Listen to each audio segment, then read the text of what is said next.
Hello children. Today we are going to see about tenses. Before studying about tenses, let us see what is a verb. As all you know, a verb is an action word. That is a word which describes an action. This action needs to be performed by the subject. In other words, verb is an action word. That action needs to be performed by the subject. Let us see some examples. Go, come, study, work. These are the examples. So, by reading these words, you'll get an understanding that some action was done over there. So, verb conveys an action that is being done. Now, let us see the forms of verbs. Verb has five forms. Those are the root verb, the present form, past form, past participle form, and present participle form. The present form is also called as V1. The past form is also called as V2. The past participle form is also called as V3. And the present participle form is also called as V4.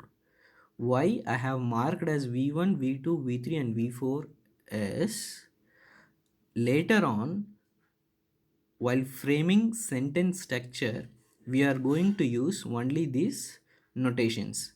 We don't use present form, past form, or past participle or present participle form. We use only these notations. Okay, it is necessary for us to remember what is V1 form of the verb, V2 form of the verb, V3 form, and V4 form of the verb. Now, let us see in detail what are these each forms of verbs. Root verb. A root verb is the base form of the verb. Okay. If something is in its base form, we call it as a root form.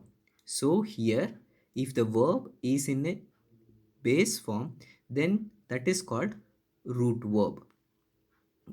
Verb root or root verb, we can either call it as verb root or root verb, is the version of the verb available in dictionary.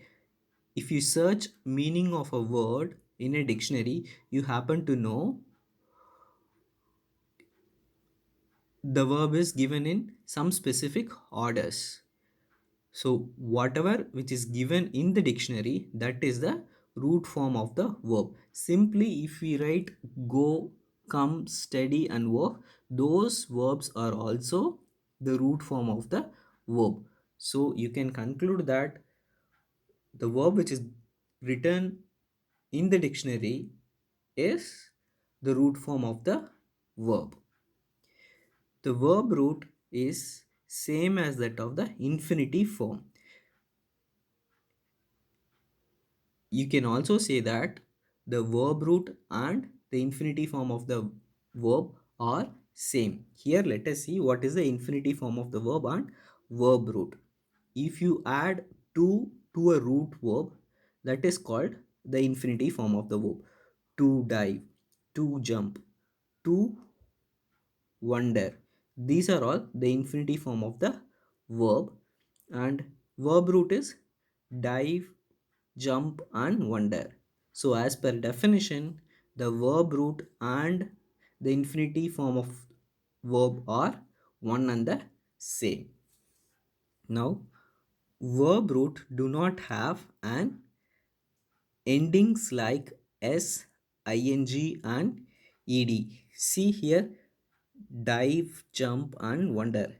These verbs do not have any endings like s. We don't have s, or we don't have ing, or we don't have ed. So with this rule also, you can conclude whether the verb is in root form or in some other form. I hope you are all clear in root verb. Let us recap it. If the verb is in its root form, it does not have s, ing or ed with it. The root verb and the infinite form of the verb are one and the same, and whatever verb that is given in the dictionary is the root form of the verb, and root form doesn't have any notations. Next, let us move to the present form of the verb. The verb will always have do or does. If the verb is represented in present form, it always have do or does with it. Okay, let us see an example. I go to school every day.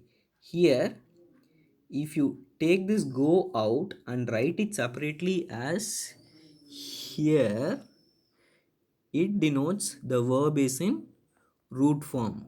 But if you use this go in a sentence, I go to school every day, here this verb has go plus do with it. So I go to school every day is in present because this verb has go plus do with it. Do is the verb form of present tense. Okay, so here I go to school every day. This go contains go plus do. And now let us see an example for does. He goes to school every day. Here, this go can be split into go plus does. So here, this go has present tense. That present tense is only because it is joined with does. Okay, you may have a confusion where to use go plus do and go plus does. If the subject is third person singular, if the subject is third person singular, in that case the verb will take does.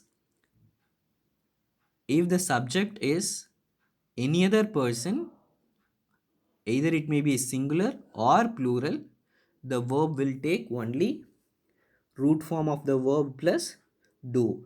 Only if the subject is third person singular, the verb will take root form of the verb plus does.